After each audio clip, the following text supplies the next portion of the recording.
This is RIFF Radio, the presentation of RIFF Magazine Online. I am Mike DeWald. That song is Big Trouble in Little Battle from today's guest. Joining us now is visionary scratch DJ, musician, producer, novelist, basically all-around creative genius. It is Eric Sand. You may know him better as Kid Koala. He is bringing Kid Koala's vinyl Vaudeville Floor Kids edition to the Independent in San Francisco on May 7th. And he's also preparing the release of the Floor Kids original video game soundtrack. That's on April 27th. Eric, thanks for taking the time to join us. Nice to be here. Thanks for doing this piece. Now, as I mentioned in the intro, you have so many different creative outlets for your work between music and art and technology, and you've really been able to find a way to combine all these avenues, kind of mix them all together. Have you always had the creative drive to kind of push the boundaries and create something new and kind of find new ways to of just being creative? Yeah, I think I'm pretty restless by nature. Like, but I'm more than anything, I actually just see it as all connected somehow. You know, sometimes in hindsight it makes more sense, but yeah, I mean, the idea of visuals or comic books or narratives and music being on an album or music being in a film, you know, those are sort of cousins already, but then the approach to making it just depends on what the context is, you know. So for me, making music for a video game about B-boy and B-girl breakdance battles is a perfect catalyst for me to just get into making some tracks that can also work in a live situation, that can also work in a real break battle, you know. But I guess when the project was introduced to me, I was just kind of like, yeah, this would be a fun outlet to just dig into it. Nice. Now, you began your career as a turntablist back in college, handing out copies of your first demo. Kind of how over the time, how have you seen kind of electronic music develop? Whether it's technology or just kind of in the mainstream since that time. Just kind of what's been your observation of that? Well, it's really interesting you mentioned that because I'm here in Chicago on another tour right now. We're just wrapping up this other tour. And I was just given a bunch of cassettes yesterday, like mixtapes and actual cassettes. I was like, and they've been, you know, they've made them, they designed the covers and everything. And I was like, wow, it's kind of funny. It's going in cycles somehow. I think despite what the actual format is, there is always that people want to make experiences or new music or new whatever it is, films, animations, you know, and they'll just try to get them out there using whatever means they have, you know. Right. And I think now more than ever it's easier to have a way to sort of just publish and disseminate you know, your music in a way. I remember the first time I played Detroit, for instance. This is in the 90s. I was there with Money Mark. And I had never even been to Detroit. And there are a bunch of people at the show afterwards who came up to me, maybe about 10 or 12 people. And they said, hey, can you sign these tapes? And I looked at them, and they were just these blank dub, you know, store-bought like Maxell cassettes or something. Right. And I said, what is this? And they said, oh, this is a copy of your tape of Scratch, Crash, Rat Jack. Oh, wow.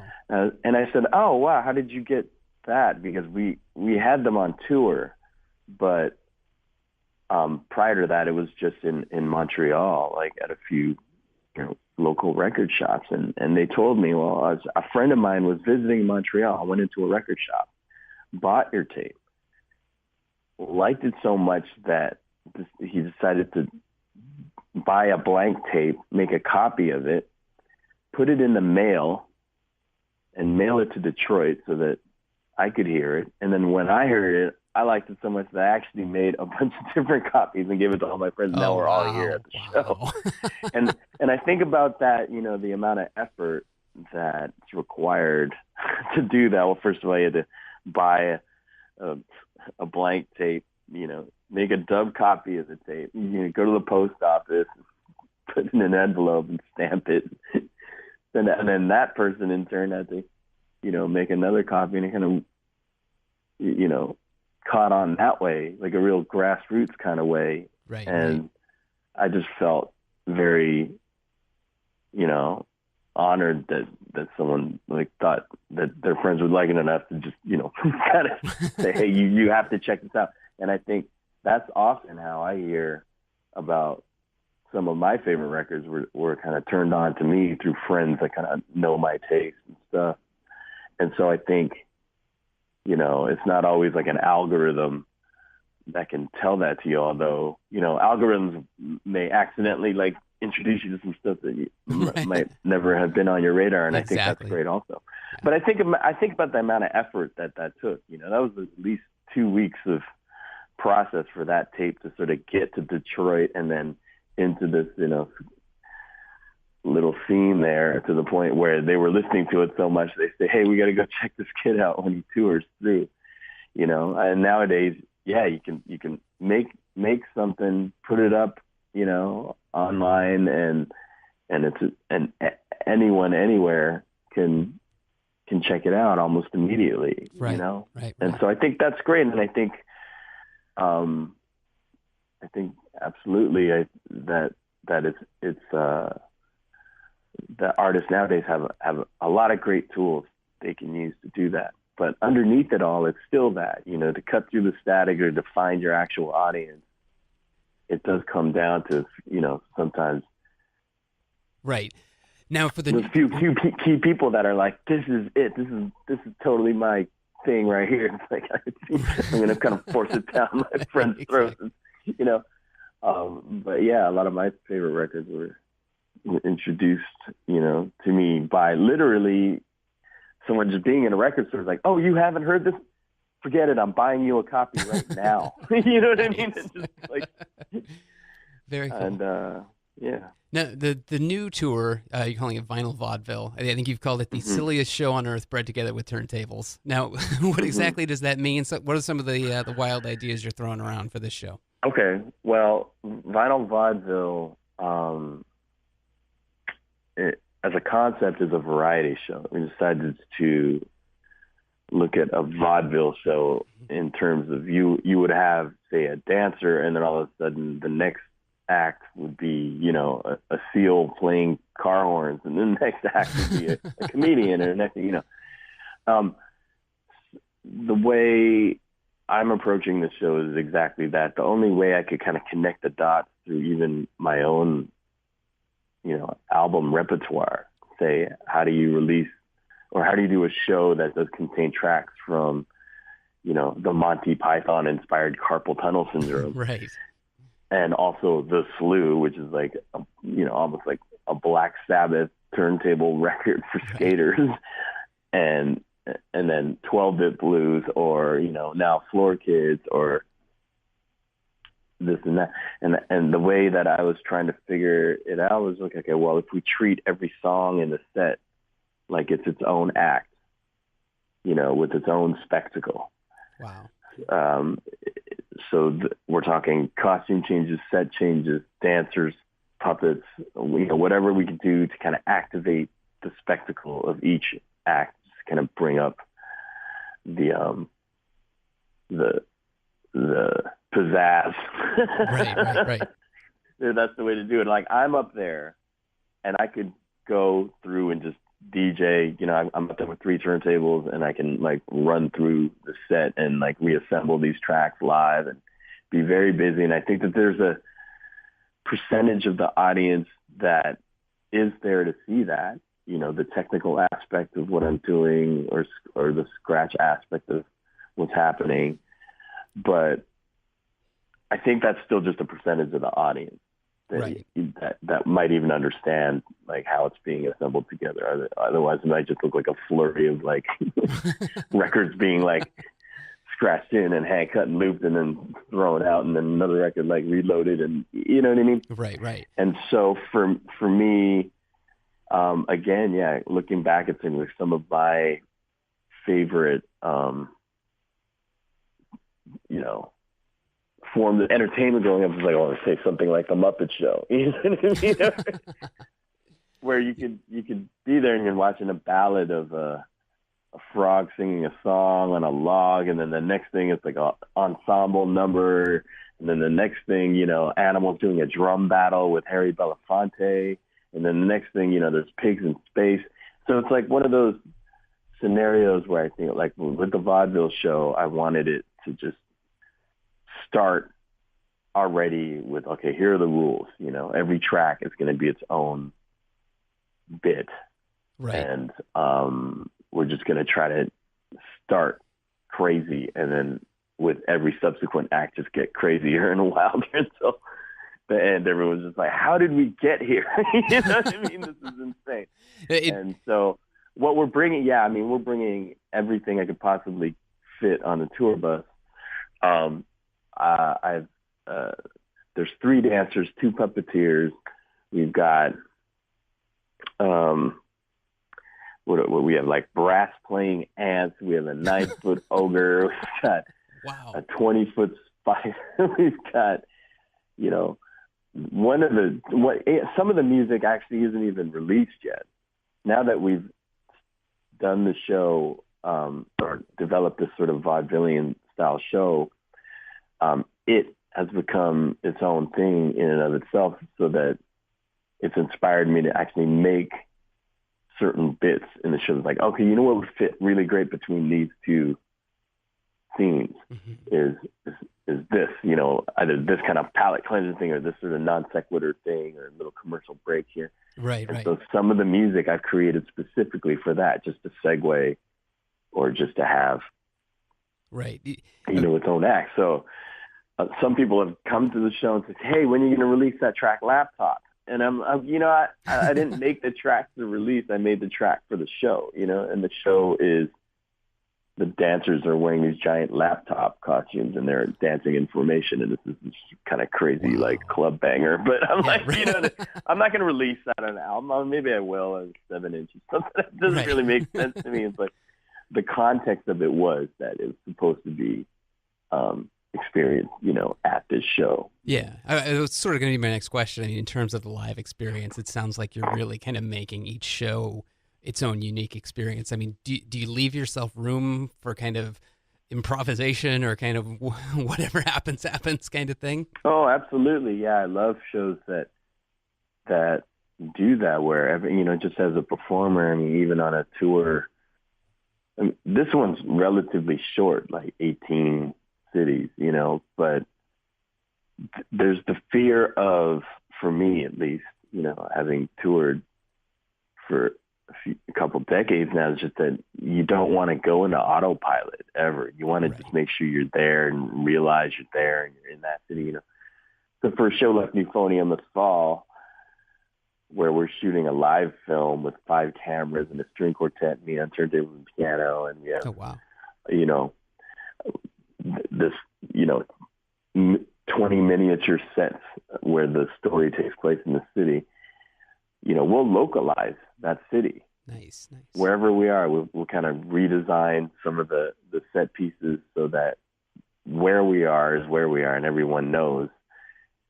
In the audience will know. It's like, hey, the show that we're seeing here in Taipei, it's not the one they did in Mexico 2 months ago, or the one they did in, in London, like last year. It's constantly, leaving it open to expand and develop. It's like, we always take notes after every show. It's like, okay, how do we make that fit?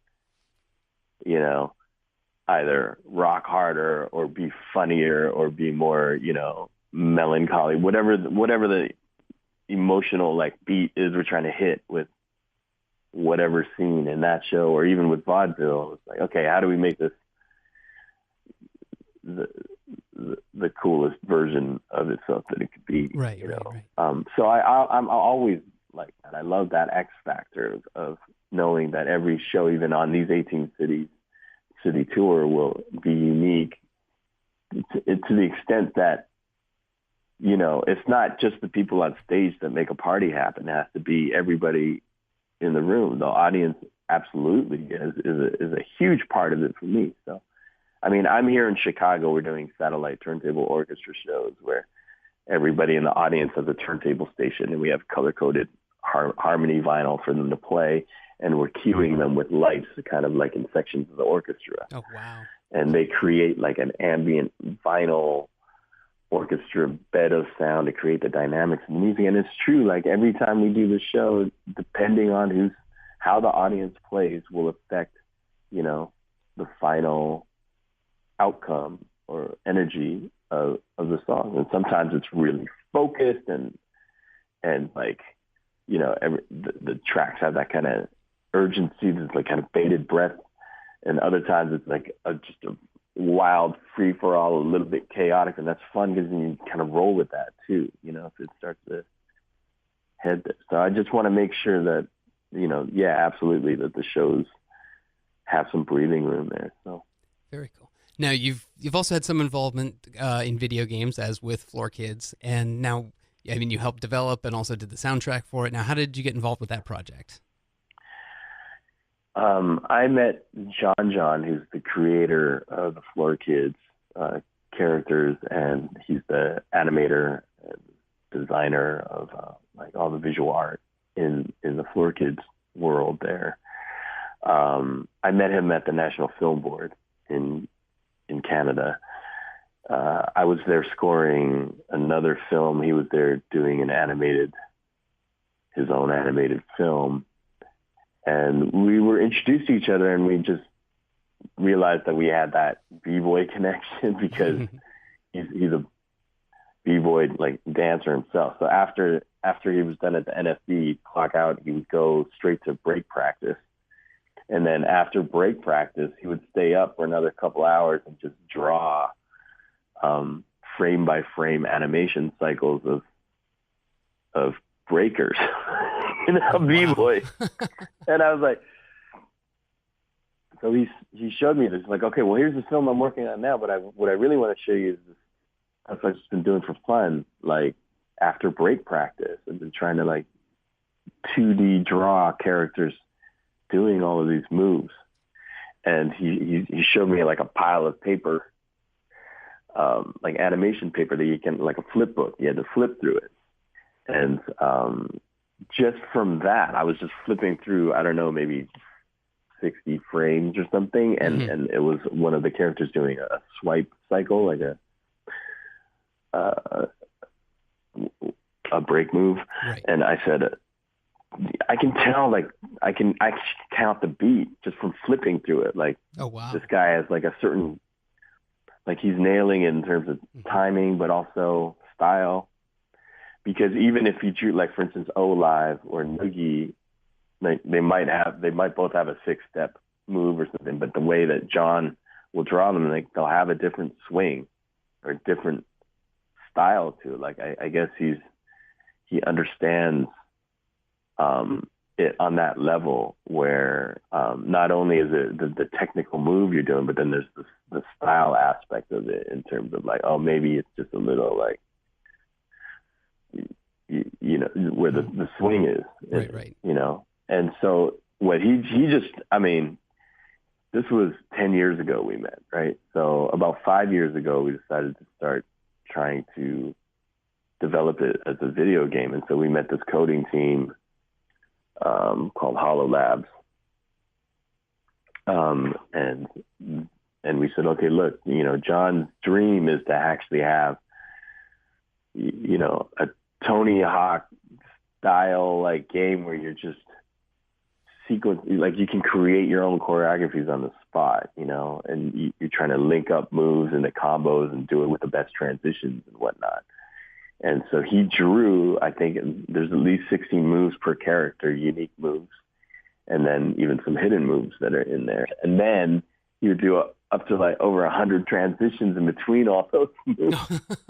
You know, because of the fact that like when you're playing, it wasn't like it would return back to like a regular state or regular stance, and then a move would happen and then go back to the regular stance, sort of like a Street Fighter or something. You know what I mean? It was like, he said, because it's dance and it's constantly moving, like your idea to go up to a top rock move or to a power move, like you should be able to, you know, put that control in next. Like if you were dancing, you would say, okay, look, I'm here and now I'm going to hit a freeze and then I'm going to jump up and do this. And he wanted all the moves to be able to link together and for the game engine to be able to kind of feel like that. And so, I mean, yeah, I can't speak enough about the team, the coding teams, to find a way to figure out how to do that, you know? But yeah, so it started, yeah, with John and I meeting, and then again, like, growing the team and meeting people that were kind of crazy enough to like follow through on this idea, you know? Right. Now, along with the video game soundtrack, you've also worked on film scores for movies like Baby Driver and The Great Gatsby. Now, when you're creating music for projects like those, how do those differ from creating your own music? I mean, are you going in with a different mindset? Like, how does that work? Oh yeah, I mean, sure. You're dealing with film score work is you know, the music is definitely a part of it, but it's also you know, your job is to try to make sure that it hits that emotional beat in that scene that the director's going for. So it's very much collaborative that way, you know, work in a vacuum on that, you know. But I actually like film work for that reason, you know, because they'll say, okay, this is the energy we're going for here. This is, you know, for instance, you know, on Scott Pilgrim or on Baby Driver, like Edgar would just say, okay, I need you to like try to do something with these two scenes here or something like that, you know? And it needs to be funny, you know what I mean? Or it's supposed to be awkward. And so it's kind of cool to just be like, all right, well, I'm making a track again and not thinking about it being like, okay, this also has to work in a club and it also has to work on the radio. Right. No, I'm just looking at it at the actual scene. And the scene might be, you know, a minute long or 90 seconds long. Okay, we're trying to get a laugh here. Or we're trying to, you know, get some other emotion here. And then, you know, you pick the instruments that are going to work for that and write and record to that, you know. Nice. The show is Kid Koala's Vinyl Vaudeville, the Floor Kids edition, coming to the Independent in San Francisco on May 7th. Also look out for the release of the Floor Kids original video game soundtrack on April 27th. Eric Sand, thanks for taking the time to join us. Yeah, thank you. And I just want to say, show up early at the Independent because we're bringing a traveling arcade with us. Custom Floor Kids video game console. So show up early and come battle your friends before the show even starts. It'll be fun. And then, looking forward to seeing everybody. Awesome. It sounds like it's going to be a great show. Very cool. Cheers. Thanks for taking the time. Thank you. My thanks to Kid Koala for joining us on the very first episode of RIFF Radio. Don't forget to check him out at The Independent coming up in May. And for more music news, album reviews, concert reviews, and all things music in the Bay Area and beyond. Find more at RIFF Magazine online at riffmagazine.com.